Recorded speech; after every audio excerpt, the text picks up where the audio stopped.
మన space commerce యొక్క మార్కెట్ని మనం విస్తరించుకోవడంలో భాగంగా వివిధ దేశాల యొక్క శాటిలైట్స్ని మనం ప్రయోగిస్తూ ఉంటాం. అందులో భాగంగా ఇప్పుడు మన భారతదేశం యుఎస్ఏకి సంబంధించినటువంటి బ్లూ బర్డ్ బ్లాక్ 6 అనేటటువంటి ఒక శాటిలైట్ని ప్రయోగించబోతున్నాం. అది ఒక కమ్యూనికేషన్ శాటిలైట్ అనమాట. సో డైరెక్ట్ టు సర్వీస్ అందించేటటువంటి అంటే డిటిఎస్ సర్వీస్ అందించేటటువంటి ఒక కమ్యూనికేషన్ శాటిలైట్. అయితే దీన్ని ఏ లాంచ్ వెహికల్ ద్వారా ప్రయోగిస్తున్నాం అంటే మన భారతదేశంలో ఉండే హెవియెస్ట్ లాంచ్ వెహికల్ అయినటువంటి LVM-3 ద్వారా దీన్ని ప్రయోగిస్తూ ఉన్నాము. లాంచ్ వెహికల్ మార్క్ 3 ద్వారా.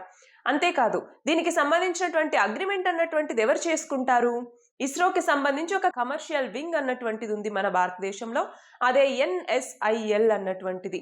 సో ఇది యుఎస్ఏతో అగ్రిమెంట్ చేసుకోవటం ద్వారా ఇక్కడ ఆ యుఎస్ఏకి సంబంధించినటువంటి శాటిలైట్ని మనం ప్రయోగిస్తున్నాం. సో NSIL అంటే ఏంటి అన్నటువంటిది మీరు కమెంట్ సెక్షన్లో ఆన్సర్ చేయండి.